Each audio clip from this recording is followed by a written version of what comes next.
కూడా మేమే ఉన్నాం. లెస్సీలు అని వీళ్ళు ఓన్లీ బుకింగ్ చేస్తున్నారండి. వీళ్ళు ఓన్లీ బుకింగ్ చేస్తున్నారు.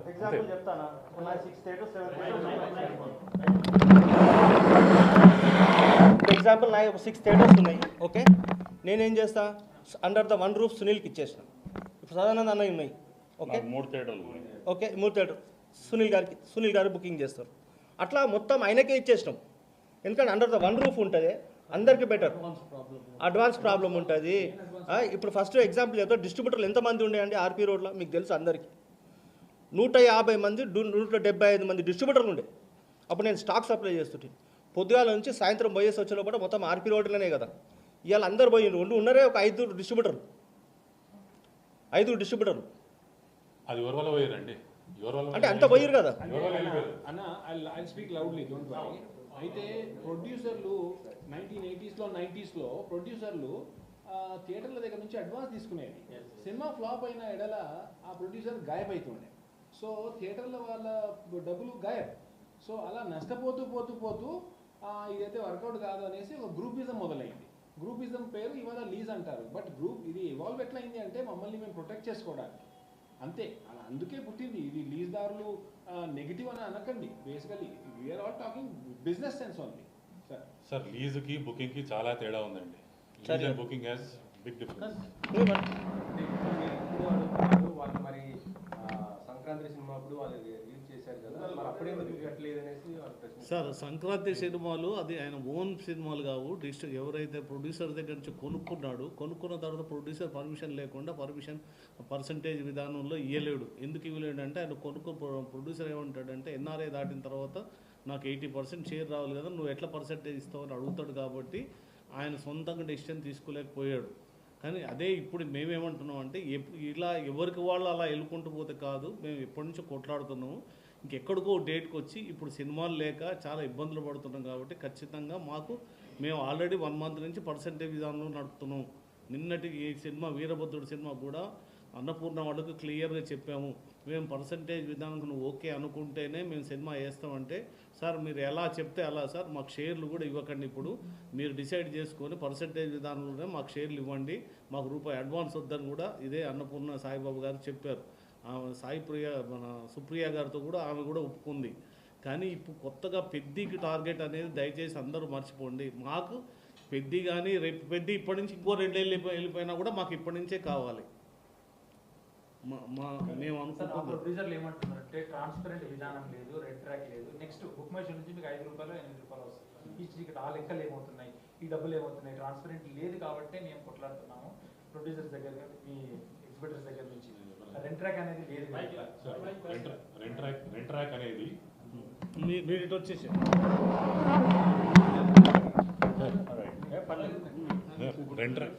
రెంట్ ట్రాక్ అనేది ఒక సాఫ్ట్వేర్ అండి. వాళ్ళు డేటా ఎక్కడి నుంచి ఎక్స్ట్రాక్ట్ చేస్తారు? వీళ్ళన్నీ అవగాహన లేకుండా మాట్లాడుతున్నారు. Data is extracted from book my show and district apps నుంచి. అక్కడ ఎంత సేల్ అయిందో అక్కడి నుంచే వీళ్ళు ఎక్స్ట్రాక్ట్ చేస్తున్నారు, అక్కడి నుంచే ఇస్తున్నారు. సో పెద్ద చేసింది ఏం లేదు. ఓకే, మమ్మల్ని మీరు నమ్మని అంటున్నారు, నేను దొంగతనం చేస్తున్నా అంటున్నారు. నాకు అవసరం లేదండి, నేను క్లియర్గా ఉన్నాను. మీరు పెట్టుకోండి, మరి మీరు పెట్టుకోండి. మేము వద్దంటున్నాము. మేము రెడీ. ఆన్లైన్ సిస్టమ్ అన్నీ ఒప్పుకుంటామండి సార్. గవర్నమెంట్ ప్లాట్ఫామ్ చేసి రెడీగా పెట్టింది. ఇదే చేంబర్ నుంచి నేను ఎన్నో లెటర్లు పంపాను. అక్కడ చేంబర్ నుంచి దామోదర్ ప్రసాద్ గారు ఎన్నో లెటర్లు పంపారు saying that implement online system అని. మరి ఎందుకు చేయలేదు సార్? రాత్రి గవర్నమెంట్ దగ్గరికి వెళ్ళి టికెట్ రేట్లు తెచ్చుకుంటారు వాళ్ళే.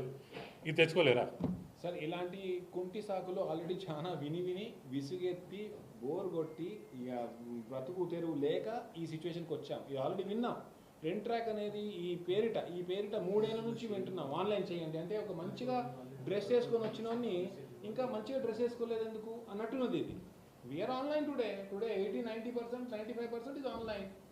ఒక్కసారి బుక్ మై షో అని అడిగితే ఒక డిస్ట్రిబ్యూటర్ బుక్ మై షో అని అడిగితే నాకు ఈ డేటా ఇవ్వండి, మన తెలుగు చేంబర్ ద్వారా తెలంగాణ చేంబర్ ద్వారా ఇవ్వండి అంటే బుక్ మై షో ఒకటి ఇవ్వడా? ఒక 5 సెకండ్లలో ఇస్తాడండి దిస్ డిస్ట్రిబ్యూటర్.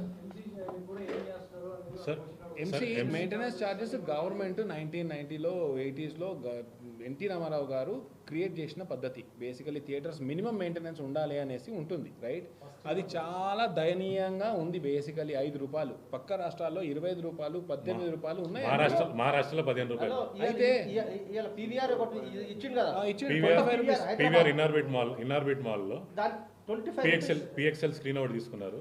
ఒకటి మొత్తం ఇది రిక్లైనర్ ఆడియో ఉంది, ఇంకో ఆడియో ఉంది. ఈ 3 ఆడియోలకు 25 రూపీస్ ఇచ్చింది గవర్నమెంట్. అండ్ హోల్ మొత్తంగా 25 చూస్తే rupees. Sir very good. Whole మొత్తంగా చూస్తే ఇది నిజంగా కొలమానం అసలు మెజర్మెంట్ చేద్దామా ఈ టాపిక్కి, లేకపోతే ఓన్లీ డైవర్షన్ టాపిక్కా? యాక్చువల్లీ డైవర్షన్ టాపిక్కే. ఆల్మోస్ట్ 90 మందికి అందరికీ తెలుసు. ఇది మెయింటెనెన్స్ అంటే ఇప్పుడు ఒక షాప్కి పోతామండి, డబ్బులు ఇచ్చి సామాన్ తెచ్చుకుంటాము. వీళ్ళు ఓన్లీ అంటే నేను వీళ్ళు వాళ్ళని కాదు, ఓన్లీ డైవర్షన్ టాపిక్స్ మాట్లాడుతున్నాము, కాలయాపన చేస్తున్నాము. ఇది చూసి మేము సర్వైవ్ అవ్వలేకపోతున్నాం బ్రదర్, అదే అడుగుతున్నాము. అంటే థియేటర్లో రన్ చేయడం ఇబ్బందికరంగా ఉంటే నష్టపోతే వదులుకోవచ్చు కదా. నా వదులు అది వాళ్ళ సినిమా correct. ఒక్క నిమిషం. వాళ్ళు కూడా అన్నారు కదా మరి ప్రొడ్యూసర్స్ మాకు కూడా బాగా లాస్ అయిపోతుందని, వాళ్ళని కూడా ఇచ్చేసుకోమని మరి మేము తీస్తాం సినిమా. వాళ్ళని కూడా మేము తీస్తాం సినిమా. That is not the right way అన్న. అంతే కదా అన్న? దట్ ఈస్ నాట్ వితండ ద రైట్ వాదన వే. ఏమి చేస్తాం? అన్న, వాళ్ళు కొత్తగా వచ్చిర్రు. మేము మీకు ఇంతకుముందు చెప్పిన 1995 వచ్చినాం సినిమా ఇండస్ట్రీలో. 35 ఇయర్స్ అయిపోయింది. మేము అందరం, ఈయన కానీ నేను కానీ ఈయన కానీ ఈడ కానీ ఇంకా ఉన్నోళ్ళు అందరూ 35 ఇయర్స్ అయిపోయింది సినిమా ఇండస్ట్రీ. అది ఒక జవాబు అయితే సార్, అదొక జవాబు అయితే ఇంకో జవాబు, మేము